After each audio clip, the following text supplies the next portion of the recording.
हमारे ऊपर प्रभु की कृपा है ये हम कैसे पहचाने?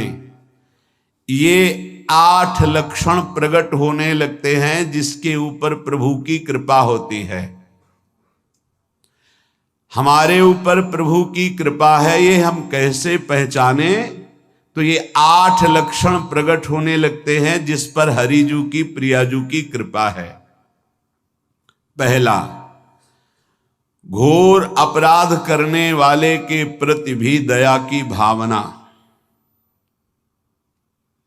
शांति पहला लक्षण है। भाव में भी पहले शांत भाव है। हमारे ऊपर श्री हरिजू की कृपा है, इसकी पहचान ये 8 लक्षण। पहला, शांति, अर्थात घोर अपराधी के प्रति भी गुस्सा ना क्षमा करना, ये हरि की कृपा का लक्षण है। देख लो भाई, घोर अपराधी शब्द तो जाने दो, जरा सा प्रतिकूल हो जाए तो लाख समझाओ पर भ्रकुटी तनी रहती है। ईर्ष्या, द्वेष, मात्सर्य, द्रोह, ये उपासक के हृदय की विषय नहीं, ये तो गंदे विषयी पुरुषों के हृदय के लक्षण हैं। जहां ईर्ष्या है, मात्सर्य है, द्वेष है, द्रोह है, ये कुमति के लक्षण है, ये सुमति के लक्षण नहीं, ये हरि कृपा पात्र के लक्षण नहीं। आपसे जो अपराध कर रहा है, द्रोह कर रहा है, आपका क्षमा बल ये हरि प्रसाद से होता है। शांति, क्षमा बल,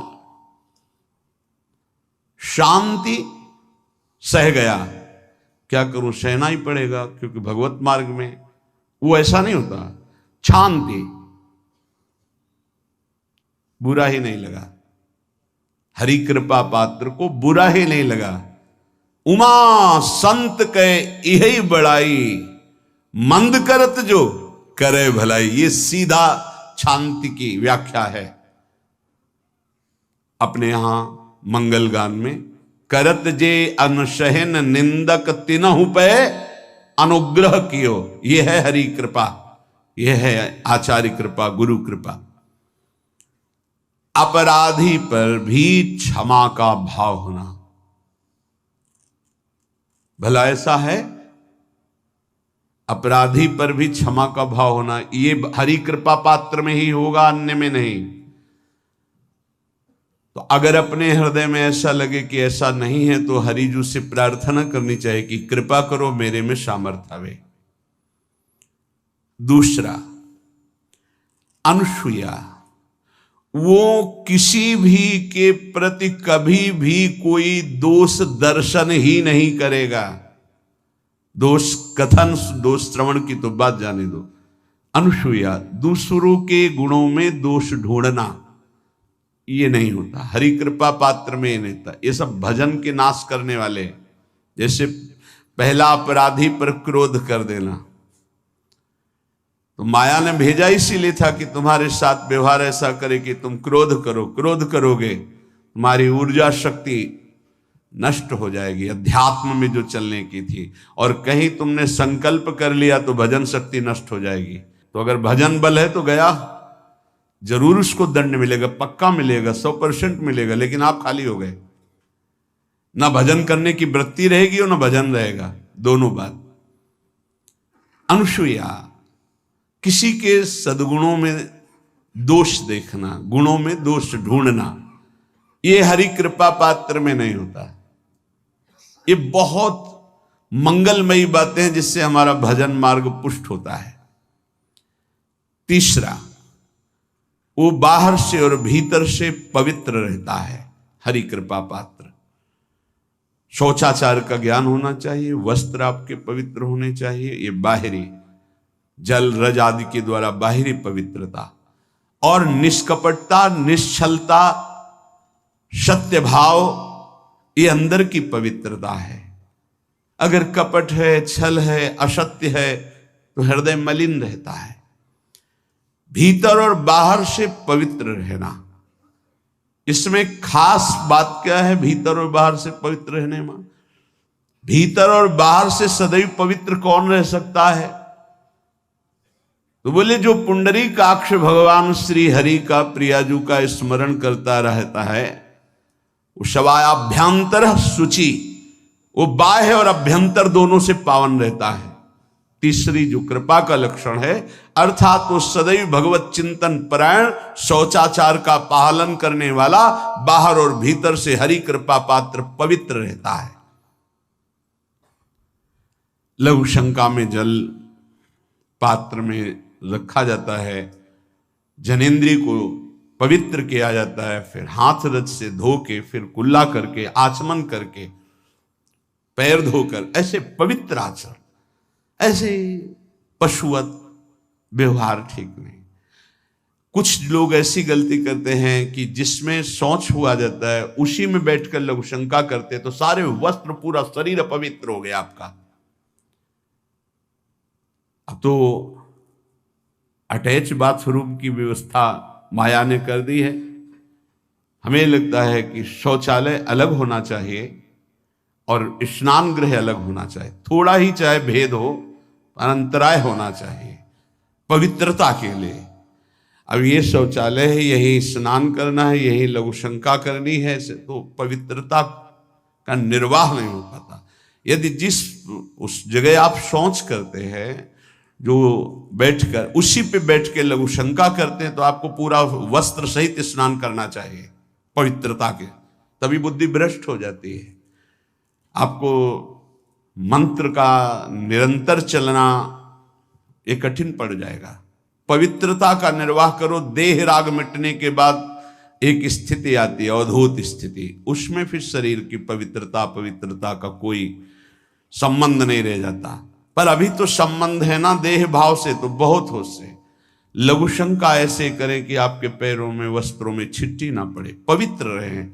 हर समय हमें पवित्र मंत्र जपना है, नाम जपना है, श्री की सेवा में रहना है। बहुत जल्दीबाजी खड़े खड़े लघु शंका की, छिट्टियां पड़ रही, बस ऐसे चल दिए, वो पशुवत आचरण भगवत मार्ग में नहीं चल पाओगे।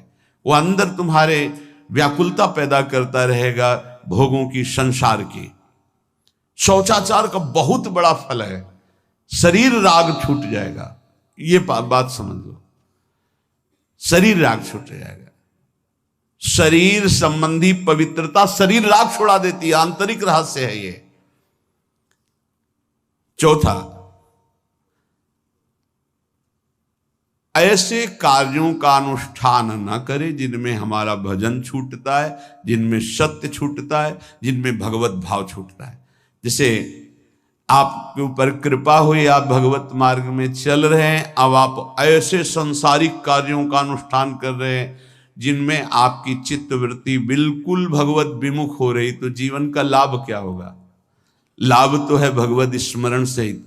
इसी की मानो टीका है, छठदम शील बिरत बहु कर्मा, निरत निरंतर सज्जन धर्मा।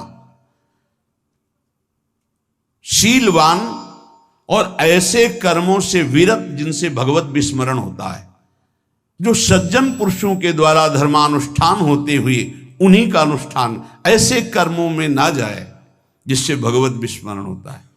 जैसे कल एक ने प्रश्न किया कि मैं खाता तो नहीं हूं लेकिन मांस की दुकान में मांस बेचता हूं, होटल आदमी, क्या उचित है? ये उचित कैसे हो सकता है? तुम और भी तो व्यापार कर सकते हो। जरूरी है धर्म का पालन करने की इच्छा करते हो, धर्म आचरण करते हो, ऐसा नहीं। तो विरत बहुकर्मा, उन कर्मों से हमें विरत रहना है जो हमारे धर्म के विरुद्ध है, जो भजन के विरुद्ध है। हरि कृपा पात्र ऐसे कर्मों का अनुष्ठान कर ही नहीं सकता।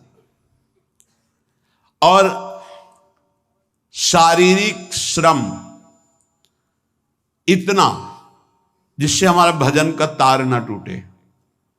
जब भजन का अभ्यास किया जाता है तो हर कार्य को सुचारू रूप से करते हुए एकाग्रता भजन में रखी जाती है। हम वो कार्य जल्दी से कर ही नहीं सकते जिसमें भजन छूट जाए और कार्य पूरा हो। नहीं, हम कार्य करेंगे, हमें छोड़ दीजिए, हम अपने चिंतन से युक्त होते बिल्कुल कार्य करेंगे। जैसे कई साधक हैं, उपासक हैं, बड़े अच्छे उपासक हैं, उनको आप कार्य दीजिए कि आप पानी गर्म कर दीजिए, पात्र बहुत सुंदर साफ होगा, पानी बहुत गर्म, लेकिन आप कह दीजिए कि 5 मिनट में गर्म करके ले, तो उनसे असंभव नहीं होगा, छोड़ दीजिए उनको आप। वो मतलब ऐसा कार्य करेंगे प्रशंसनीय, पर वो समय से, उनका एक सिद्धांत है, बहुत अच्छा लगता है। और अपने को पता है इससे जल्दीबाजी नहीं होनी, पात्र मार्जन करना है, छोड़ दीजिए आप उसको, टोकिएगा नहीं। आप जल्दी मांझ के, उससे नहीं होने वाला। वो तनिक भी दोष नहीं रहने देगा पात्रों में, पर समय दीजिए, आराम आराम शिव कर। हमें अच्छा लगता है, भगवत चिंतन परायण उपासक की यही वृत्ति होती है। पोछा लगाना है, बिल्कुल बढ़िया लगेगा, लेकिन आपको सर से घुमा दे वो ऐसा नहीं होगा। आप छोड़िए और जाइए, हटिए, और वो अपने ढंग से लगाएगा और एकदम क्लीन करके। यही उपासक का लक्षण होता है। जो कार्य करेगा सांगोपांग करेगा, पर वो बहुत मस्ती से होगा, क्योंकि उसका भगवत चिंतन चल रहा है। अधिक ऐसे जिससे हमारा चिंतन छूट जाए, थोड़ा संयम में आना चाहिए। ये भगवत कृपा पात्र का लक्षण है। अपने भजन का फल देखना, भगवत कृपा पात्र के सबको प्रदान कर देना। हिम्मत है, अपने भजन, इतनी मेहनत से किया हुआ भजन, भजन होने के बाद, हे प्रभु इस भजन का फल हो, सर्वे भवन्तु सुखिना सर्वे सन्तु निरामयः। यहां तो कहते हैं महाराज, एक माला रोज आपके लिए करता हूं कि आपकी बीमारी ठीक रहे, तो शेष किसके लिए करते हो प्रभु? शेष क्या? अगर इष्ट और गुरु के लिए तुम्हारा है कि एक माला करते, तो फिर इतनी माला करते तो हमें क्या होगा? सब आपको दे देंगे तो हमें क्या होगा? तभी भजन का रहस्य नहीं जाना।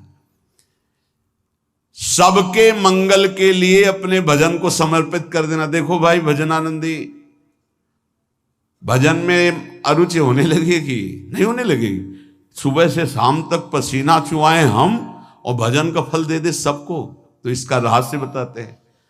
सबको जे भी कहा सर्वे भवन्तु सुखिना, तो सर्वत्र विराजमान भगवान वही पलटकर अनंत रूपों में आपके ऊपर बरस पड़ेंगे। ये आंतरिक रहस्य है। हमने जो भजन किया वो एक सीमा में था, और जब हमने संपूर्ण विश्व को दे दिया तो असीम बनकर वापस हुआ। ये भाव न समझ में, अगर ये भाव न कहे तो एकदम लगे हम अपना भजन क्यों दे दें सबको। उस सर्वात्मा में विराजमान जो हमारा प्रभु है, उसी को समर्पित कर। सर्वे भवन्तु सुखिना, तो वो सब पलटकर सब जगह से वापस आया, सबका आशीर्वाद आया, और वो महान बनता चला गया। ये लाभ है, आंतरिक लाभ है। अगर तुम्हारा भाव ऐसा न बनता हो तो आप प्रभु को तो अर्पित करते ही है ना, तो वही प्रभु सब में विराजमान है। ऐसा भाव करके सर्वात्म स्वरूप भगवान को हमारा भजन समर्पित है। सब रूपों में प्रभु विराजमान है। ये हरि कृपा पात्र का लक्षण चल रहा है। और छठवां, अपने भजन से अपने लिए कुछ भी ना चाहना, और दूसरों की तो बात जाने दो, दूसरों से कुछ ना चाहना ये तो ठीक है। अपने भजन से अपने लिए कुछ ना चाहना है हिम्मत। देखो ये हरि कृपा पात्र में हिम्मत होती है। अपना भजन अपने प्रयोग में ना लाना, इसका भी आंतरिक रहस्य है। अपने प्रयोग में आप शरीर को लेकर के बोलेंगे, अगर स्वरूप को लेकर तो प्रयोग की कोई वहां जरूरत ही नहीं। स्वरूप पूर्ण काम है, वहां कोई अभाव नहीं। जब आप कोई भाव अपने लिए करेंगे तो देह भाव होगा। देह भाव से किसी विषय की मांग होगी। विषय पूर्ति भजन का फल नहीं होता, भजन का फल होता विषय निवृत्ति। बहुत जोर की बात है, कैसे समझ में आए?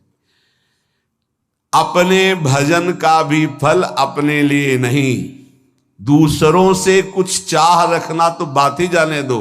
भजन से भी कोई अन्य सुख की चाह नहीं हुई। क्या चाहिए? भजन ही बनता रहे, भजन का फल भजन बनता रहे, खूब निरंतर जप करते रहे। सातवां, किसी भी मान सम्मान कीर्ति पद प्रतिष्ठा के मिलने पर हृदय का असंतुष्ट हो जाना। यह हरि कृपा पात्र का लक्षण होता है। प्रणाम नमस्कार जय हो तो हृदय में असंतुष्ट हो जाना चाहिए। कोई किंचन मात्र अभिमान न उदय हो जाए। प्रभु बचाओ, ये माया की चकाचौंध से बचा लो नाथ। कौन सा अपराध बन गया कि आपकी जय की जगह यहां हमको ऐसा सुनना पड़े। जैसे एक बार महापुरुष जन कह रहे थे कि जब गुरुजन बड़ाई करने लगे सामने शिष्य की, तो उसको ग्रीवा झुका लेनी चाहिए और पश्चाताप करना चाहिए कि कोई गलती हो गई, आज हमारे गुरुजी ने हमारी बड़ाई कैसे कर दी। इसका मतलब कोई दोष बन गया, कोई गलती हो गई, और प्रार्थना करना चाहिए कि क्षमा कीजिएगा महाराज, अगर कोई गलती हो तो दंड दीजिएगा, लेकिन ये दंड मत दीजिएगा कि आप हमारी प्रशंसा कर रहे हैं। भगवान, इससे बड़ा और कोई दंड नहीं हो, ऐसा महसूस होना चाहिए। सम्मानम कल्याति घोर गरलम, ये हरि कृपा पात्र का लक्षण है। नीचापमानम सुधा, नीच पुरुषों द्वारा किया हुआ अपमान अमृत के समान लगे और सम्मान विष के समान लगे। मान प्रतिष्ठा कीर्ति जिसके लिए बड़े बड़े लालायित रहते, हरि कृपा पात्र को विष की तरह चुभती है। और 8वां, किसी भी प्राणी समुदाय से संबंध ना रखते हुए सब पर दया की भावना, सब पर कृपा की भावना, सब पर करुणा मैत्री, पर किसी से ममता नहीं। ये सूत्र बहुत व्यवहार में प्रयोग करने योग्य है। सबसे करुणा और मैत्री, पर किसी से ममता नहीं। करुणा तो करी भरत जी ने, मैत्री भी की मृग से, पर ममता रहित नहीं रहे। ममता कर ली तो अगला जन्म हिरण का हो गया। ममता नहीं रखनी। निर्ममो निरहंकारा, करुणा मैत्री तो करनी है, जैसे इसमें आदेश है, गीता में जी आदेश है, अद्वेष्टा सर्वभूतान मैत्र करुणैव च, पर निर्ममो निरहंकारा, ये साधक की चतुरता है। प्राणी मात्र पर दया कृपा करुणा मैत्री, पर ममता नहीं। ममता किसी से, और यहां करुणा मैत्री ये तो गायब हो गई, केवल ममता रह गई है। अपने शरीर से ममता, शरीर संबंधियों से ममता, विषय भोगों से ममता, यही जहर है। संबंध में ये ममता ही जहर है, विचारों में अहंकार जहर है, कर्मों में ये आसक्ति जहर है। इसी जहर को मिटा दे तो जीवन मुक्त महापुरुष कर्म करते हुए, विषय सेवन करते हुए, वार्ता करते हुए, विचार करते हुए, बिल्कुल जहर रहित तो उसका जीवन हो गया। तो ये 8 बातें हरि कृपा पात्र में होती हैं, इनको बार बार सुनना, हृदय में धारण करना। जो भक्त होता है, हरि कृपा पात्र होता है, उसमें ये 5 बातें कभी नहीं जागृत होती, स्फुरित ही नहीं होती। पहला, किसी से ईर्ष्या। दूसरा, किसी से घृणा। तीसरा, किसी से भयभीत हो जाना। चौथा, भजन सेवन नृत्य गायन आदि में लज्जा लगना। 5वां, किसी की निंदा करना। ये नहीं होती। अब जो आगे वर्णन कर रहे हैं उसमें महापुरुषों की पहचान है। सिद्ध महापुरुष 3 प्रकार के होते हैं। एक होते हैं आचार्य कोटि के, सात्विक विचार वाले। एक होते हैं भ्रष्ट आचरण वाले। एक होते पिशाचाचरण वाले। और तीनों सिद्ध हैं। बहुत बड़े महापुरुष पूज्यपाद उड़िया बाबा जी हैं, वही रहस्य का प्रकाश कर सकते थे, अन्यथा बिना ब्रह्मबोध महापुरुष के ऐसा नहीं। तीनों सिद्ध हैं, तीनों भगवत प्राप्त है। सात्विक आचार वाले, जो आचार्य कोटि के होते हैं, एक एक अक्षर शास्त्र मर्यादा के अनुसार चलने वाले, जैसा शास्त्र कहता वैसा उनके आचरण में दिखाई देगा, और वो उससे सिद्ध भगवत प्राप्त महापुरुष हैं, पर उनके आचरण तस्मात् शास्त्रम प्रमाणम थे। दूसरे भ्रष्टाचार, ऐसों को पहचान पाना बहुत कठिन होगा। भेष मलिन, आचरण मलिन। जैसे आप में कोई पुराना हो तो शायद जान पाएगा, भगवान दास नाम के एक संत इसी चौराहे पे रहते थे। ये जो चौराहा है, कभी नंगे पड़े रहते थे, कभी वो पा रहे उनके साथ कुत्ता पा रहा है, कभी नाली का पानी पी रहे हैं, और भगवत प्राप्त महापुरुष थे। इसकी पहचान स्वयं की। कोई चाय रखने गया, उठा के ईंट मार दी, गाली दे दी, दौड़ पड़े, पकड़ पाए तो 10-5 घूंसे थप्पड़ मार दिए। ऐसा उनका व्यवहार था, भ्रष्टाचारण। हलवा कोई रख गया, खिचड़ी रख गया, कुत्ता खा रहा है, उसी के साथ वो खा रहे हैं। कभी गमछा लपेटे, कभी नंगे, सीधे प्रकृति का वार शरीर से सहते थे, बस चौराहे पे ही रहते थे। बहुत अगर गए तो ये राधा टीला है, बस इतना ही उनका था। राधा टीला से इधर, और इधर थोड़ा चढ़ाई जो है जहां पूज्य श्री चंद्रशेखर बाबा जी वास करते, उसके इधर, मतलब चौराहे के बस इतने में ही रहते थे 12 महीना, 20 साल उनको देखा। तो जब काशी से आए हुए थे तो उनको देखा तो उनकी दृष्टि से लगा कि ये स्थिति प्रज्ञ महापुरुष हैं, पर अपने को छुपाए हुए ऐसी लीला करें। पर उनके कुछ ऐसे आचरण थे जिनसे लगा कि इनकी, हमें लगता है, बुद्धि खराब है क्या, मतलब पागलपन का दौड़ा है क्या। ऐसे राधा रमन जी दर्शन करने गए तो जो पुंडरीक जी हैं इनके बाबा, वो उस समय थे, उनके पुत्र जो पुंडरीक जी के पिताजी, वो उनके सहयोग में, करुणा कृपा हुई उनकी, उन्होंने देखा। वो तो बाद में परिचय जाना उनका, हमें पता नहीं, तो बाद में परिचय। वो पीत वस्त्र धारण किए हुए वयोवृद्ध एकदम डलिया लाए, राधा रमन जी को निकाल करके अपने को प्रसाद मिला। तो सीधे राधा रमन जी की कृपा का अवलोकन करते हैं और परिक्रमा लगाना। एकदम संकल्प बना, कमंडल में 2 कुलिया रखी, ढक्कन से ऐसे ढक के, और बस मन में आया कि अगर वो बाबा हमसे आते हैं, हमारे कमंडल से कुलिया, सत्य, परम सत्य, कुलिया लेते हैं और पाते हैं और फिर रख के चल देते, तो मैं मान जाऊंगा कि प्रभु ये आपके धाम के सिद्ध महापुरुष हैं, आए हुए थे हम काशी से ऐसे। क्योंकि काशी में ऐसी लीलाएं देखी थी बड़े अवधूत कोटि के महापुरुषों को। आपसे सत्य कहते, वो पेड़ हट गया, रमण रेती में था, बीच रोड में था, चबूतरा बना था, वो ऐसे पड़े थे, वहां के हम बैठ गए, बिजली की तरह उठे, रफ्तार से आए, खड़े हो गए हम बिल्कुल, क्योंकि हमें पता था कि घूंसा और थप्पड़ इनका प्रसाद होता है। हम कहा उस समय, हम कहा अगर हाथ चलाएंगे तो पकड़ लेंगे ना, बिल्कुल पोजीशन में खड़े। तो बंगाली भाषा में कुछ बोले, वैसे गले में हाथ डाला, ढक्कन हटाया, कुलिया निकाली, पाया, कुलिया वहीं रखा, ढक्कन रखा, गए और वहीं लेट गए। सत्य कहते एकदम रोम रोम खड़ा हो गया कि अरे भगवत प्राप्त महापुरुषों को जानना बड़ा कठिन है, कैसे आचरण, भ्रष्ट आचरण से रहते हैं।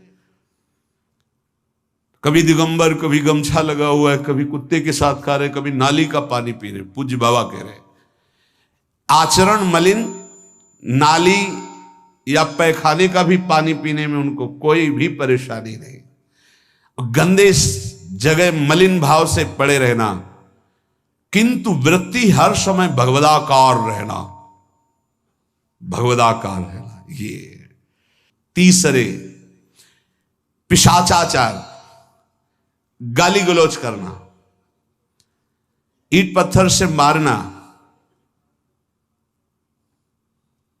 हर मलिन चेष्टा बहुत कठिन है, बहुत कठिन है। ये सब देखने को मिला है भगवत कृपा से तीनों प्रकार के महापुरुषों का। वृंदावन में एक आगंतुक संत आए थे बाहर से, वो रात्रि में हर वृक्ष के नीचे खड़े रहते, पैर सूज गए थे, उनको कभी बैठे और लेटे नहीं देखा, खड़े ही रहते थे। ये 25 वर्ष के लगभग की बात है। उनको जब देखा तो देखते ही उनकी दृष्टि ऐसी थी ऊर्ध्व, लगा ये तो भगवत प्राप्त महापुरुष है।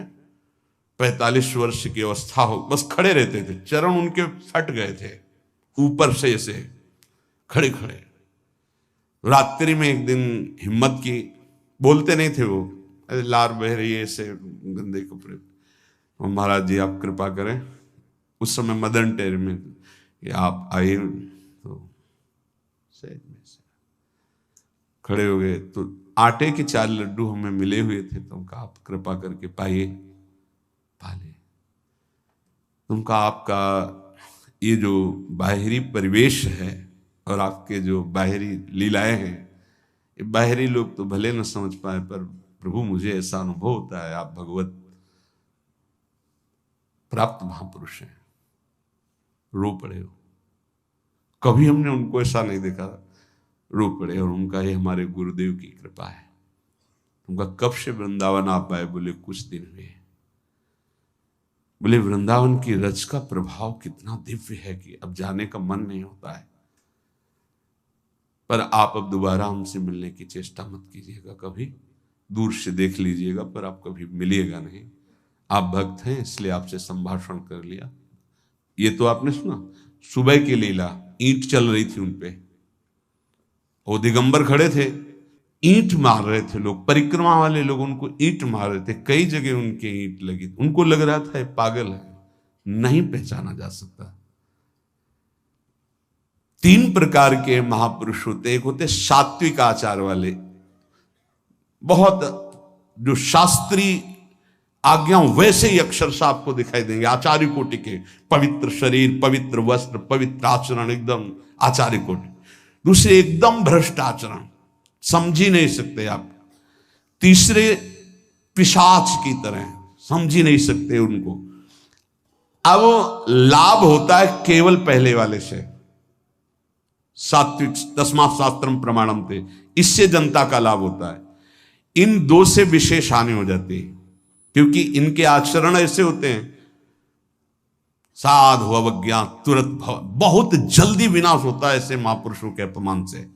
सात्विक महापुरुषों के नहीं, अगर उनसे अपमान भी हो जाएगा तो क्षमा करेंगे वो सब। इनको न क्षमा से मतलब है, न पिटाई से मतलब है, इनकी दैवी शक्ति तुम्हारा नाश कर देगी। ऐसे से बहुत, क्योंकि इनको समझ में नहीं आएगा ना। काशी में भी देखा, कुल्हड़ चल रहे हैं सब, और ब्रह्माकार वृत्ति, लोग समझ नहीं पा रहे हैं, चाहे कि कुल्हड़ जमाए मार रहे हैं उनके ऊपर। ऐसे किया, बिल्कुल जो चर्म है प्रकृति को सहते सहते भैंसे का जैसे हो गया मोटा एकदम, और उनके ऊपर मार पड़ रही है, वो मुस्कुरा रहे हैं, चल रहे हैं। हमका गजब हो गया, ब्रह्माकार स्थिति महापुरुष के सामने। ऐसे कोई समझ ही नहीं पाता। तो कह रहे हैं ऐसे भक्तों से प्रायः सबकी हानि हो जाती है, क्योंकि समझ पाते नहीं कि स्थिति क्या है, और जब उनका अपमान करते हैं, उनको मारते हैं, पीटते हैं, उनका सर्वनाश हो जाता है। वो करते नहीं है, उनका प्रभाव कर देता है, पर सात्विक महापुरुषों से किसी का मंगल नहीं होता। इसलिए समाज का परम मंगल शास्त्र के द्वारा आचरण किए हुए जो सिद्ध महापुरुष हैं उनसे होता है। ये 2 प्रकार के महापुरुष जो होते हैं, कई तरह से हानि हो जाती है। आप समझ ही नहीं पाएंगे, आप अपमान कर देंगे, अनिष्ट हो जाएगा आपका, क्योंकि यहां ना क्षमा है न दंड है। दैवी शक्तियां उनकी सुरक्षा में लगी हुई, वो सर्वनाश कर देंगी। इसलिए बाबा परिचय बता रहे कि अगर तो इनको पागल न समझा जाए। ये प्रायः जैसे एक बार बताया था कि हरगोविंद जी के पांडाल में रास हो रहा था, एक दिगंबर महापुरुष आए और वो ऐसे खड़े थे पीछे से, चूंकि आरती करने के बाद पीछे राधा वल्लभ जी की गए तो पीछे ही खड़े होना था, तो बिल्कुल पास बूट पहने हुए मारा लात पीछे से, वो मुभरा गिर गए। आराम से खड़े हुए रास को ऐसे नेत्रों से हल्का सा और बस फिचल दिए। वो पीछे 10 बार लात मारता गया, वो मुड़ के नहीं देखा किसने मारा, पीछे पीछे हम 10 कदम चले। गजब हो गया, ऐसी स्थिति इस महापुरुष की। और ये बावरा जान नहीं रहा कि अपना सर्वनाश कर दिया हमने, और वो गजेंद्र की तरह मत वाले ऐसे फोगला की तरफ चल के निकले। कैसे समझोगे महापुरुषों को? बाहरी व्यवहार।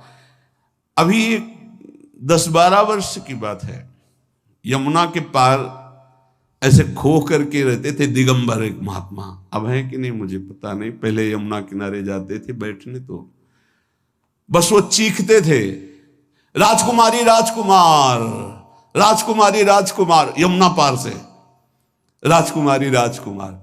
और ऐसे घास नोच नोच के जैसे गाय खाती है ऐसे खाते थे घास, और चिल्लाते क्या थे, राजकुमारी राजकुमार। किसको? प्रिया प्रीतम। राजधानी है ना, तो ऐसे वृंदावन की तरफ खड़े होते ऐसे कहते, राजकुमारी राजकुमार। कैसे कोई महापुरुषों को जाने। भगवान कृपा करें कि किसी भी महापुरुष का कभी कोई अनिष्ट हमारे द्वारा ना हो, कहीं कोई अमंगल बर्ताव ना हो जाए, इसलिए परिचय बताया। कि आप सोच सकते हैं कि ऐसे भला महापुरुष हो सकते हैं? हाँ पक्का, तीनों प्रकार के महापुरुषों के दर्शन हुए। यदि प्रेम प्रकट हृदय में हो जाए तो स्वयं ऐसी स्थिति हो जाती है। पर प्रेम प्रकाशित होने के लिए कहीं भी अपनापन नहीं रह जाना चाहिए, यही साधना है। संपत्ति का बल, शरीर का बल, सुहृदजनों का बल, विद्या का बल, ये सब हमारे प्रभु के प्रेम में बाधक है। जब गुरु कृपा उदय होती तो इन बलों से हमारा आश्रय हट जाता है। अगर इनमें से कोई भी बल है तो प्रभु का दृढ़ आश्रय नहीं होगा तो प्रेम ही नहीं होगा। अपबल, तपबल और बाहुबल, चौथो बल है दाम। दाम माने धन। शूर किशोर कृपा ते हारे को हरिनाम। जो इन बलों से अपनापन हटा ले वही नाम जापक भगवत प्रेम का अधिकारी होता है। तो स्वयं अनंत ब्रह्मांडों के स्वामी होकर अपने ब्रह्मांड पति का भाव छोड़कर हमारी प्रियाजू की अधीनता स्वीकार किए हुए हैं। ये कोई आश्चर्य की बात नहीं है।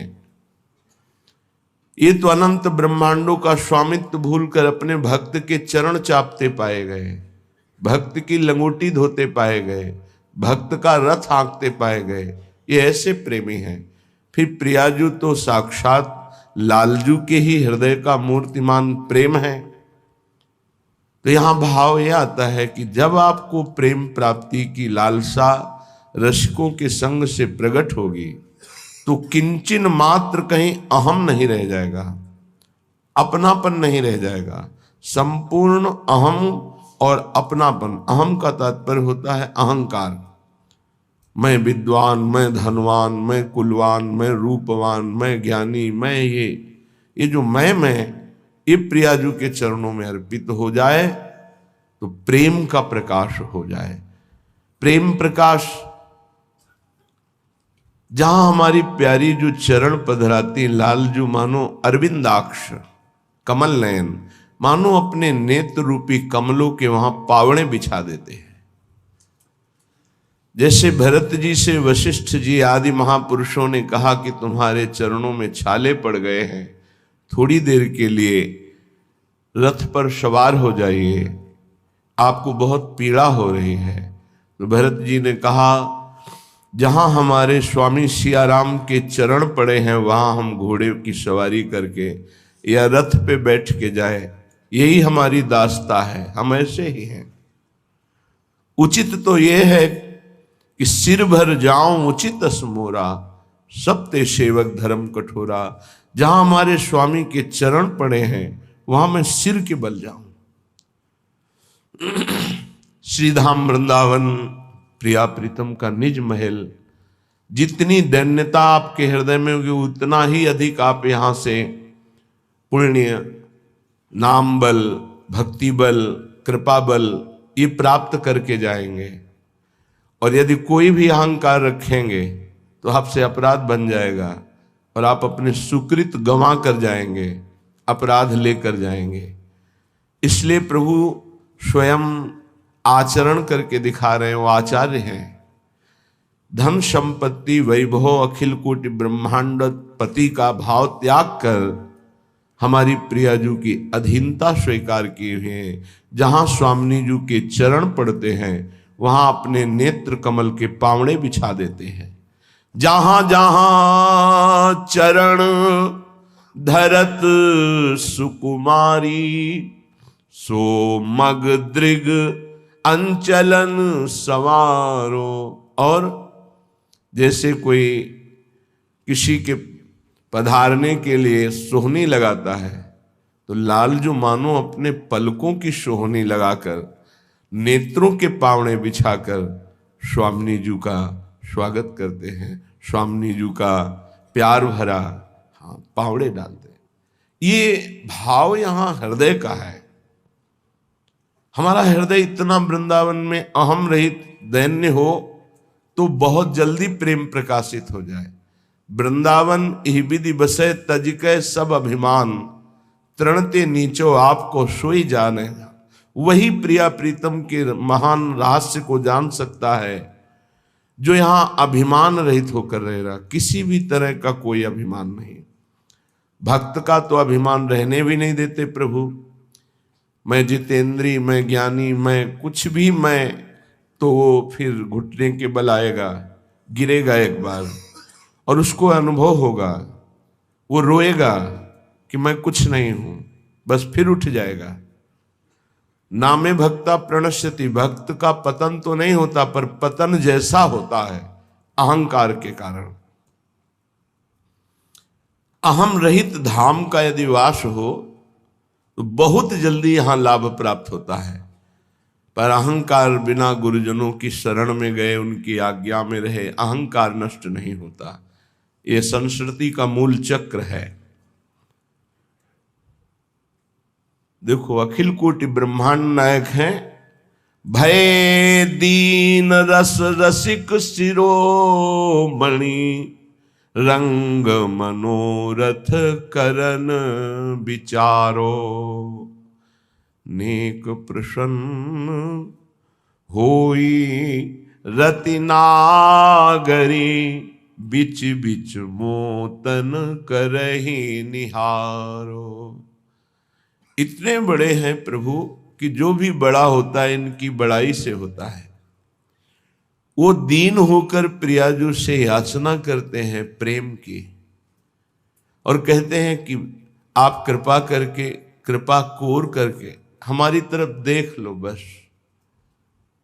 कैसी दैन्यता प्रभु में है। प्यारी जी से कहते हैं नेक प्रसन्न होकर हमारी तरफ कृपा दृष्टि से देख लो। इनकी कृपा दृष्टि शिव ब्रह्मादि चाहते हैं। ये प्रभु अपने महत्व को भूलकर प्रियाजू के प्रति इतना दैन्य होकर तब रस की याचना करते हुए कहते हैं मुझे रति प्रदान करो, प्रेम प्रदान करो और कृपा कोर से कृपा कटाक्ष करते हुए हमारी तरफ देख लो। रुचि लिए भौहन भाई बिलोकत, एको पल रही सकत न न्यारो, हित ध्रुव हार श्रृंगार बनावत, याही ते बांको व्रत धारो। ये बांके बिहारी है तो इनका व्रत भी बांका है, निराला ही है, अद्भुत है। ये प्रियाजू की रुचि लेकर के चलते हैं। यहां भाव क्या दिखा रहे हैं? सेवक को अपने स्वामी की रुचि क्या है, इस समय रुख क्या है? मन मन की रुचि जान नेह विधि अनुसरें। इतनी बड़ी सामर्थ्य होती है। अन्य सिद्धियों का त्यागी जो महान भगवत अनुरागी है वो अपने इष्ट देव की मन की बात जानकर उसके अनुसार सेवा करता है। यही लालजू आचरण करके दिखा रहे हैं। प्रियाजू के भावों की तरफ देखते रहते हैं, उनके इशारे और उनकी रुचि के अनुसार चलते हैं और अपने कर कमल से स्वयं श्रृंगार सेवा करते हैं। और ये इनके परम सुख का स्वरूप है। जब सखियां मना कर देती हैं कि ये हमारी सेवा है तो सखियों की चरण वंदना करते हैं कि आपको तो नित्य प्रियाजू की सेवा प्राप्त होती है, आप कृपा करके आज मुझे प्रदान कीजिए। वही सेवा, वही नाम, वही धाम, वही प्रियाजू आचार्य कृपा से अपने को प्राप्त हुई हैं। वही राधा नाम, वही हमारी लाडली जू, वही हमारा वृंदावन धाम और वही सेवा पद्धति आचार्य कृपा से अपने जैसे अनाधिकारियों को प्राप्त हो गई है। अब निष्ठापूर्वक नाम रूप लीला धाम का सेवन करें। ये कलिकाल है, इसमें ऐसी आंधी माया की चलती है कि वो जो जिससे हमारा परम कल्याण होना उसको ढक दिया जाता है। वैसे इसे अज्ञान की आंधी कहते हैं, पर लोकवत दिखाई देता है ज्ञान, और जिससे हमें परम पद मिलता है, भगवत प्राप्ति होती है, उसको ढक दिया जाता है।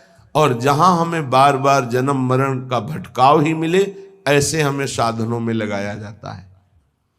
यदि प्रभु का नाम जप नहीं है, प्रभु के रूप का ध्यान नहीं है, प्रभु की लीलाओं का गायन श्रवण नहीं है, और प्रभु के प्रेमी जनों का संग नहीं है, धाम का, उनकी लीला भूमिका आसक्ति स्नेह हृदय में नहीं है, तो सब धोखा है, पक्का समझ लीजिए।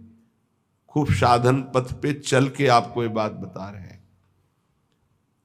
निष्ठा, निष्ठा किसे कहते हैं? चाहे जितना भय या प्रलोभन हो, अपनी बात से ना डिगे, उसे निष्ठा कहते हैं। श्रीपाद कह रहे हैं, वृंदावन की निष्ठा, गुरु निष्ठा, नाम निष्ठा, प्रभु के लीला गुण श्रवण की निष्ठा या सेवा निष्ठा, यही हमको प्रेम प्रदान करती, जिसका शब्द याद रखो, निष्ठा। यहां हो सब रहा है, लेकिन निष्ठा किसी बिरले में होगी। निष्ठा, प्राण निकल जाए पर हमारी सेवा नहीं छूटेगी। अगर प्राण है तो सेवा होगी। अगर नाम चल रहा है तो प्राण चल रहे हैं, नाम छूटा तो प्राण छूटे, इसे नाम निष्ठा कहते हैं। गुरुदेव की सेवा है तो गुरुनिष्ठ जीवित है, गुरुदेव की सेवा नहीं तो गुरुनिष्ठ है ही नहीं, उसका अस्तित्व ही नहीं। कुछ महापुरुषों ने जो ही सुना कि महाप्रभु हरिवंश चंद्र जो अंतर ध्यान हुए, गुरु निष्ठावान, तो सुनते ही बस मुंह बगर गया, नेत्र खुले रह गए, प्राण निकल गए। कितने ऐसे महापुरुष। महाप्रभु चैतन्य देव विलीन हो गए श्री जगन्नाथ जी में, कितने महाभागवत तत्काल प्राण त्याग दिए। अपने गुरुदेव के प्रति ऐसी निष्ठा या नाम के प्रति निष्ठा या इष्ट देव के प्रति सेवा की निष्ठा, ये बड़ी दुर्लभ है। और निष्ठा प्राप्त हो गई तो अजित भगवान को जीत लिया। ये निष्ठा कैसे मानी जाएगी कि हमारे हृदय में आ रही है? लोकाः स्वच्छंद निंदाम विदधति यदि में किम ततो दीन दीनम। यदि हमारी लोक में निंदा हो रही है खूब स्वच्छंद रूप से, फिर भी हम अपनी भक्ति को न छोड़ें। ऐसा ना सोचे कि मेरी भक्ति में कोई त्रुटि है, क्या लोग हमारा उपहास करते हैं, हमारी निंदा करते हैं, हमारा अपमान करते हैं। सच्ची मानिएगा, निंदा, अपमान, तिरस्कार ये भगवान की प्राप्ति के लिए अत्यंत आवश्यक है। उसे शायद आप ना समझ पाए कि तिरस्कार, अपमान और निंदा कैसे आवश्यक हो सकती है, क्योंकि जो हमारा शरीर राग है और अन्य भरोसे हैं, ये तभी नष्ट होते हैं जब ठोकर लगाई जाती है। अगर चिंतामणि ने धक्का मार करके बिल्व मंगल को बाहर न कर दिया होता घर से कि आज के बाद दोबारा हमारे सामने मत दिखाई देना, अत्यंत आसक्त, कोई प्यार करने वाला ही जानता है कि जहां से उसको प्रेम की दृढ़ आसक्ति हो गई, जब उसकी ठोकर लगती है, संसार नहीं जानता। उसका हृदय प्राणों का त्याग देना अच्छा समझता है, जीना अच्छा नहीं समझता। बिल्व मंगल जी जब कटु व्यवहार चिंतामणि का हुआ तो उनका राग ढीला हुआ, तिरस्कार, अपमान, धक्का लगा के बाहर निकालो इसको बाहर। और उनके प्रति प्राण समर्पित प्यार। जो सरल हृदय के होते हैं वो छल कपट का प्यार नहीं करते हैं, सीधा हृदय से प्यार करते हैं। और जो बौद्धिक स्तर के लोग होते हैं वो बुद्धिमानी से वो प्यार नहीं करते, वो अपनी वासनाओं की पूर्ति की बात सोचते हैं। जो सहृदय होते हैं वो आसक्त हो जाते हैं। और आसक्त चित्त का मोड़ होने के लिए अपमान तिरस्कार बहुत जरूरी है।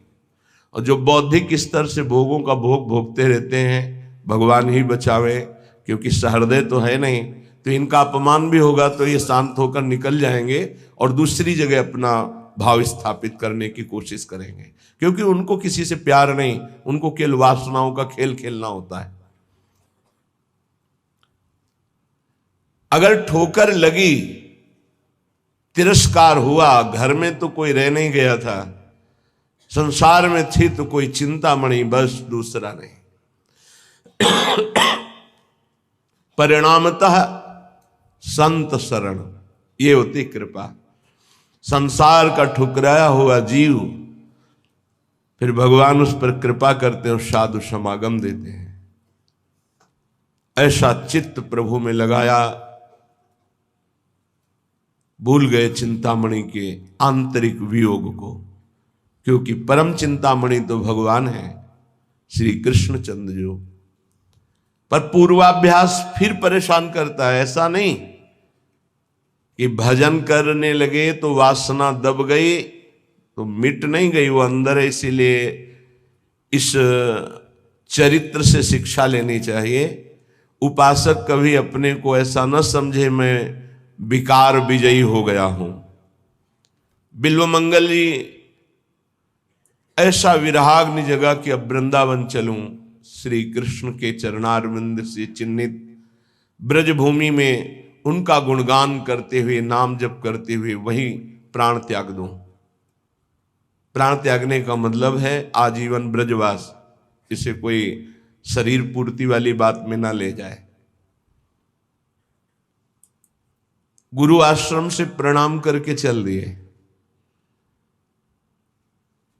एक आश्रम रास्ते में मिला, वहां रात्रि व्यतीत की।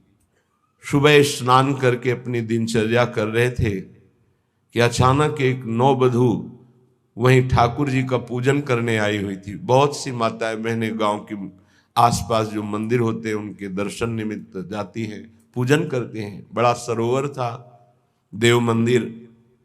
उसके चेहरे की बनावट पूरी चिंतामणि जैसी थी।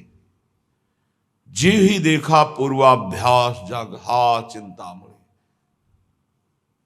प्रेम हृदय का विषय होता है और हृदय द्रवित होकर जिसे पकड़ लेता है उसे छोड़ना बड़ा कठिन होता है। दबाव हो गया था, श्री कृष्ण कृपा से वो दब गए थे। अचानक चिंगारी ज्वाला बन गई। चिंतामणि रूप देखा चिंतामणि जैसा, पीछे लग गए, भूल गए श्री कृष्ण को। ये शिक्षा लेने लायक है। इसीलिए कहा गया नेत्र संभाल कर किसी के चरणों की तरफ देखो, सहसा मुख की तरफ मत देखो। जो चाहे आपन कल्याणा, सुजस सुमति शुभगति शुभ नाना, सो परनारी लीलार गोसाई, तजो चौथ के चंद की नाई। सहसा माताओं बहनों के मुख की तरफ मत देखो, उनके चरणों की तरफ देखो तो बच जाओगे। पीछे लग गए। उसने देखा कि कोई वैष्णव है, साधु है, पीछे आ रहा है, पर इसकी दृष्टि ठीक नहीं। माताओं बहनों में एक सामर्थ्य होती है, एक ही दृष्टि में पता चल जाएगा ये व्यक्ति दूषित भाव से देख रहा है या निर्मल भाव से देख रहा है। अपनी चाल और बढ़ाई तो बिल्वमंगल जी पीछे दौड़ने लगे। प्रेमियों को किसी की परवाह नहीं होती। और उसका मोड़ है किधर हो जाए, बहुत संभाल के इसीलिए कहा है कि प्रेम पंथ में चलने वाला कोई बिरला ही बहादुर होता है। चढ़ के मैन तुरंग पर चलिबो पावक माई। प्रेम पंथ अति कठिन है। ये सबको निभत ना है। मोम के घोड़े पे चढ़कर आग की ज्वाला से निकलना कितना कठिन है। मोम आंच लगते ही पिघल जाएगी। द्रवित हृदय से इस संसार की ज्वाला में निकल जाओ और कहीं तुम्हें राग ना होने पावे। द्रवित हृदय बहुत ही, जिसका भजन के द्वारा हृदय द्रवित होता है वही जानता है। प्रणाम है भरत जी को, यह द्रवित हृदय का लक्षण है। अपनी परवाह न करके, अपने जीवन की परवाह न करके, साधना की परवाह न करके हिरण के बच्चे को इतना प्यार देना, अगर साधन की दृष्टि से देखो तो दोष हो गया, ममता कर बैठे, और करुणा की दृष्टि से देखो तो बलिहार है। अपनी परवाह न करके एक बार प्यार किया हिरण के बच्चे से तो उसको परम पद प्रदान करके ही छोड़ा। अगला जन्म वही रहुगण है। ये जड़ भरत सिद्ध महापुरुष ब्रह्मबोध संपन्न तो वही मृग रहुगण है, जिसको उपदेश करके परम पद में स्थापित किया, छोड़ा नहीं। फिर भी महापुरुषों की करुणा का क्या कोई पार पा सकता है। अब वो हृदय द्रवित है, चिंतामणि में आसक्त था तो वो छाप लग गई। जैसे द्रवित मोम को जो आकार दो ले ले, ऐसे बहुत संभाल के द्रवित हृदय को नहीं। कहीं भी अगर अपनापन हो गया तो वो नहीं जानता कि उसका अपनापन कैसा है, नहीं जानता। वो हृदय से जो प्यार करने वाला होता है उसे लोक, कुल, वेद, धर्म, मोक्ष, मर्यादा ये कुछ नहीं सुनाई देती, सिर्फ अपना लक्ष्य दिखाई देता है। तभी सुंदरदास जी ने प्रेमी की दशा को लिखा है, न लाज तीन लोकन की, न वेद को कहो करे, न शंख भूत प्रेत की, न देव जच्छते डरे, सुने न कान और की, दृश्य न और इच्छना। ये डर नहीं कि मैं किसी की बहू के पीछे जा रहा हूं, मारा जाऊंगा, कुछ नहीं, पीछे पीछे जा रहे। जल्दी से घर में गई और अब देखा पति, तो पति से कहा कि कोई पीछे साधु वेश में है पर है गलत दृष्टि से, तो आप देख लीजिए। तो उनका आप धैर्य रखिए, दरवाजे पर आया हुआ भगवान का स्वरूप माना जाता है, हम एक बार इसका सम्मान करेंगे। बाहर निकले, प्रणाम मुद्रा में, आज्ञा कीजिए, कैसे आगमन हुआ। उनका एक कौन है जो गई। कहा हमारी अर्धांगिनी धर्म पत्नी। बोले एक बार भर नेत्र देखना चाहता हूं।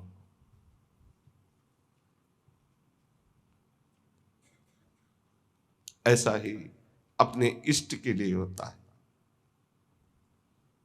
कि चाहे हे प्रिया जो मुझे नरक भेज देना, बस एक बार मैं आपको देखना चाहता हूं कि जिसके लिए जीवन अर्पित किया वो कैसे है। एक बार आप कहो कि मैं आपका हूं, एक बार स्वीकार कर लो बस। प्रेमी का हृदय तड़पता रहता है, वो बाहरी विषय नहीं होता, वो अंतर का विषय होता है। प्रेम एक पवित्र निर्मल होता है। वही जब जगत की तरफ लगता है तो मलिन और काम कहा जाता है, और वही जब प्रभु की तरफ लगता है तो निर्मल और प्रेम उज्जवल कहा जाता है। कहीं नया प्रेम नहीं होता, कोई नई चीज नहीं है प्रेम, वो है सबके हृदय में है। उसी को हम विषयों में, शरीरों में, नाना प्रकार की कामनाओं में उस प्रेम को बांटे हुए हैं। उसी प्रेम को बटोरने की बात साधना है। भगवान भी कह रहे सबकी ममता ताक बटोरी, सबकी जो प्रीति वृत्ति फैला रखी उसे समेटो, मेरे चरणों में लगाओ, वही उज्जवल प्रेम हो जाएगा। जो राग है, मोह है, काम है, आसक्ति है, जगत में जो इस नाम से कहा जाता है, प्रभु की तरफ जब इसे किया जाता है तो प्रेम कहा जाता है। भगवान एक बार जिसे स्वीकार कर लेते हैं उसे कोई फंसा नहीं सकता, पक्की बात है। उस धर्मात्मा गृहस्थ ने, धर्मात्मा इसलिए कि अगर कोई साधारण होता तो दो चार थप्पड़ मारता और भगा देता, आया है वहां से साधु वेश धर करके, एक बार पत्नी को देखना चाहता है, धक्का मार के भगा दे। लेकिन वो धर्म को जानने वाला था। दरवाजे पर आए हुए अतिथि का अपमान कर देने से सारे सुकृत नष्ट हो जाते हैं। उसने कहा बिराजिए आप, हम तो आपके सेवक हैं, अभी आपकी सेवा में उपस्थित होती है। वो हमारी अर्धांगिनी आज्ञा का अक्षरशः पालन करेगी। अंदर गए। उन्होंने कहा कि आप आज्ञा तो कर रहे हैं पर उनकी दृष्टि पवित्र नहीं है। उनका हम उपस्थित हैं पास में ही, तुम चिंता मत करो, अतिथि है। अगर वो दर्शन की केवल याचना कर रहा है तो हमें पूर्ण करने में कोई भय नहीं। आगे अगर कोई चेष्टा करता है तो हम उपस्थित हैं, फिर हम अपने धर्म की रक्षा के लिए जैसा प्रभु आदेश करेंगे वैसा करेंगे, आप निर्भय रहिए। जब पति का ऐसा आदेश हुआ, हो गई। रूप दर्शन की आकांक्षा थी, इसलिए यहां से करके गई। हाथ जोड़ा और कहा, क्या आज्ञा है आपकी? कितने धर्मात्मा जन हैं, नहीं ऐसी चेष्टा और तो फिर कटु व्यवहार होना चाहिए। क्या आज्ञा है आपकी? अंदर आया, अरे नीच, फिर प्राण प्यारे श्री कृष्ण से विमुख होकर फिर शरीर की तरफ। ये ऐसा क्यों हुआ? ये मेरे नेत्रों का दोष है, इन दुष्ट नेत्रों ने फंसा दिया। अब नहीं। कहा, देवी एक काम करोगी, मुझे 2 सुई ला के दे दो। तो क्यों पूछने की जरूरत ही नहीं थी। पति से कहा, ये 2 सुई मांग रहे हैं, दे दीजिए। गृहस्थी में होती है, दे दिया। उनका, हे श्री कृष्ण, नेत्रों ने आपसे फिर पुनः दूर करने की कोशिश की, इसलिए ऐसे नेत्रों को मैं नहीं रखूंगा। जिन नेत्रों ने हमको फिर सांसारिक रूप की तरफ घसीटा, वो आपके लिए मैं इनको नष्ट करता हूं। सुई से आंखें फोड़ ली। आप जागृत हुई, दिव्य निष्ठा। इसका भाव में ये नहीं करे कि आप अपनी आंखें फोड़ लीजिए। इसका भाव है कि जिसके द्वारा हमारे भजन में विघ्न पड़ जाए उसका हमें त्याग करना चाहिए। जाके संग कुमति मति उपजे, करत भजन में भंग, तजोरे मन हरि विमुखन को संग। चाहे हमारी कोई वृत्ति हो, हमारा कोई अंग हो, चाहे हमारा कोई निजजन हो, इस पे बर्दाश्त नहीं। त्याग उसी समय भगवत साक्षात्कार होता है जहां निष्ठा जागृत होती है। निष्ठा, समर्पण, पूर्ण समर्पण। अब उनका पूर्वाभ्यास तो था नहीं, वृंदावन की तरफ चल पड़े, एक लकड़ी लेके दे दी, आंखों से रक्त की। उनका, आप चिंता मत करो, ये इन दुष्ट आंखों को ऐसा ही दंड मिलना चाहिए, क्योंकि इन्होंने सर्वलोक महेश्वर परम सुंदर प्रभु को छोड़कर फिर सांसारिक रूप में आसक्ति अब नहीं। चल पड़े तो मार्ग के किनारे एक कुआं था, उसमें गिर गए। अभ्यास तो था नहीं, गिरे तो हा कृष्ण आवाज आई। तत्काल बाबा लठिया पकड़ा, विचार किया कि कुआं तो बहुत गहरा है, लठिया पकड़ाने से क्या हो। लेकिन कोई कह रहा है, ऐसे पकड़ के ऐसे उठा लिया। इतनी सुंदर सौरभ सुगंध, हृदय में एक अद्भुत आनंद। उन्होंने सोचा है कि छोटी सी लठिया और कुएं से निकाल लेना, ये तो सिर्फ भगवान का कार्य है। और ऐसी सौरभ, ये तो ऐसा लगता है साक्षात श्याम सुंदर है। तो लठिया के सहारे से हाथ तक पहुंचे, पकड़ा हाथ, भगवान ने छुड़ा लिया। तो मुस्कुरा के कहा, हाथ छुड़ाए जात निबल जान की मोह। आप बलवान हो, छुड़ा सकते हो, लेकिन हृदय से जब जाओगे तो सबल सरा हो तो जाओ, बाहर से भाग जाओ, लेकिन हृदय से निकल के जाओ तो तुम्हें बलवान समझ लूं। भगवान ने हाथ पकड़ लिया और स्वयं वृंदावन बिल्व मंगल जी को लाए। अगर तिरस्कार ना हुआ होता चिंतामणि के द्वारा तो क्या उन्हें भगवत साक्षात्कार होता? अगर गोस्वामी जी की पत्नी ने उनको ऐसे महामंगलमय वचन, जो कटु वचन थे, ना बोले होते कि जितना तुम्हें इस चाम से प्रेम है, अगर राम से प्रेम होता तो तुम भगवत प्राप्त हो जाते। जगह जगह पर अपमान और तिरस्कार और निंदा ने भगवान की तरफ मोड़ करके भगवत प्राप्ति कराई है। इसलिए उपासक को चाहिए, लोका स्वच्छंद निंदाम विंदधति यदि में किम ततो दीन दीनम सर्वम चेतस्यात कुटुंबम किमु मम ततो दुर्दशा स्युस्तता किम। यदि इस लोक में सब लोग मेरी निंदा करें, ऐसा थोड़ी है कि सब निंदा ही करते हैं, कभी ऐसा किसी के साथ नहीं हुआ। अगर 10 निंदा करने वाले होते तो 100 प्रणाम करने वाले होते हैं। ऐसा नहीं हो सकता कि केवल प्रणाम करने वाले ही वो निंदा करने वाले ना हो। ऐसा बिल्कुल नहीं हो सकता कि केवल निंदा करने वाले ही हो, प्रणाम करने वाले ना हो। ऐसा होता है। अगर आपके कुछ बड़ाई करने वाले हैं तो कुछ बुराई करने वाले हैं, कुछ नमन करने वाले हैं तो कुछ अपमान करने वाले हैं। परमार्थ के पथिक को उन दोनों में समान भाव रखकर चलना होता है। अपनी निष्ठा में फर्क नहीं आने देना। अगर निंदनीय आचरण है हमारा और फिर हमारी निंदा हो रही तो विचार करके निंदनीय आचरणों का त्याग कर दे। फिर भी निराश नहीं होना। 1000 बार अगर हम गिर जाएं तो भी हमें शरीर छोड़ने की बात नहीं सोचनी। गिरता वही है जो दौड़ता है। जो गिरे पड़े हुए हैं, चल ही नहीं रहे, वो क्या गिरेंगे। साधक को हर गिरने में एक उपदेश मिलता है, हमसे त्रुटि कहां हुई। पर यह बल सत्संग से मिलता है। यदि सत्संग मिले तो 1 मिनट में ऐसे सब निराश नहीं होना। किसी भी साधक को ध्यान रखना, हमारा बल भगवान है। कोई हम में त्रुटि है, कोई अभिमान है, कीन हो इस कभों अभिमाना, सुख हो वंचा कृपा निधाना। बहुत ये गूढ़ बात है। साधक में कहीं ना कहीं थोड़ा जितेंद्रियता का, साधुता का, दिव्यता का अभिमान हो जाता है। उसका नाश करने के लिए उसको घुटने टेकने पड़ते हैं माया के आगे। तब उसको लगता है नहीं, सर्वलोक महेश्वर भगवान ही मुझे चला रहे हैं, मेरे में कोई सामर्थ्य नहीं है। कभी ऐसी किसी के साथ घटना घट जाए तो आपको प्रायश्चित होगा, क्योंकि भक्त हैं, आपका हृदय जलेगा, दंड मिलेगा, निंदा होगी, अपमान होगा, लेकिन आपको निराश नहीं होना। आपकी परम पदवी को कोई भी बाधा नहीं पहुंचा सकता। ये ध्यान रखना, हमारे शब्द याद रखना। कभी कदम पीछे मत चलाना, आगे ही बढ़ाना। ये संसार नहीं जानता।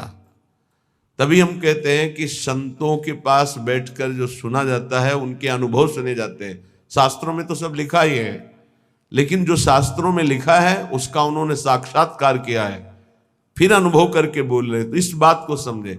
1000 बार त्रुटि हो जाए, गलती हो जाए, हम ये नहीं कहते गलती करो, लेकिन 1000 बार गलती हो जाए तो भी हमें प्रभु का मार्ग नहीं छोड़ना और अपने शरीर को किसी भी तरह से बाहरी दंड नहीं देना, आंतरिक दंड देना है। उपवास के द्वारा, कम आहार के द्वारा, परिक्रमा, नाना प्रकार की तपस्या का अनुष्ठान करके भस्म कर दो अपनी वासना को और प्रभु को प्राप्त करो। शरीर छोड़ने से आत्महत्या करने वाले की वो दुर्गति होती, भूत बनता कोई भी हो, चाहे साधु वेश में चाहे गृहस्थ में हो। पक्का समझना, आत्महत्या करने वाले को भूत योनि की प्राप्ति होती है और बड़ी दुर्गति होती है उसकी। 1 बूंद पानी पीने को नहीं मिलता। पानी की प्यास की कीमत वही जानते हैं जिनको प्यास होने पर पानी नहीं मिलता। तुम क्या जानो। 1 बूंद पानी उस जीवात्मा को नहीं मिलता जो प्रेत योनि को प्राप्त होता है, तो पागल बना घूमता है। फिर किसी निकृष्ट आचरण वाले के ऊपर सवार होकर तब वो अपनी प्यास बुझाना चाहता है। इसलिए इस मार्ग में चलने वाले पथिक को इतनी हिम्मत होनी चाहिए। लोका स्वच्छंद निंदाम विंदधति यदि में किम ततो दीन दीनम। मैं दीन नहीं बनूंगा उस समय। ये हमारी बात को पकड़ना। हमारी निंदा हो रही, तिरस्कार हो रहा, अपमान हो रहा है, अगर गलती नहीं हुई तो दीन बनने की तो बिल्कुल आवश्यकता नहीं। अगर गलती हो गई तो भी दीन बनने की आवश्यकता नहीं। क्यों? क्योंकि कुश्ती लड़ने वाला ही हारता है, देखने वाले तो केवल तालियां बजाते हैं। सदैव विजयी नहीं रहता, कभी कभी दांव चूक जाता है, दोबिया पछाड़ में गिरता है। ऐसे ही हमारा युद्ध हो रहा है काम से, क्रोध से, लोभ से, मोह से, मद से, मत्सर से। ये क्या जाने, संसारी क्या जाने। मानो 30 वर्ष लड़ते हुए उसे व्यतीत हो गए, कभी घुटने नहीं टेका, लेकिन अगले मिनट में चूक हो गई और घुटने टेक दिया। अब संसार उसकी पराजय की निंदा करेगा, लेकिन हम उस उपासक को सपोर्ट करते हुए हृदय से कहते हैं, कभी नहीं। घुटने टेका, फिर खड़े हो और दौड़ प्रभु की तरफ, देख तो संसार पर विजय प्राप्त कर ही लेगा। नामे भक्ता प्रणश्यति। ये जरूरी नहीं है कि हम अपने शरीर को त्याग दें, क्योंकि ऐसी गलत, ऐसे प्रायः जिनको सत्संग नहीं मिलता ऐसा कर देते हैं।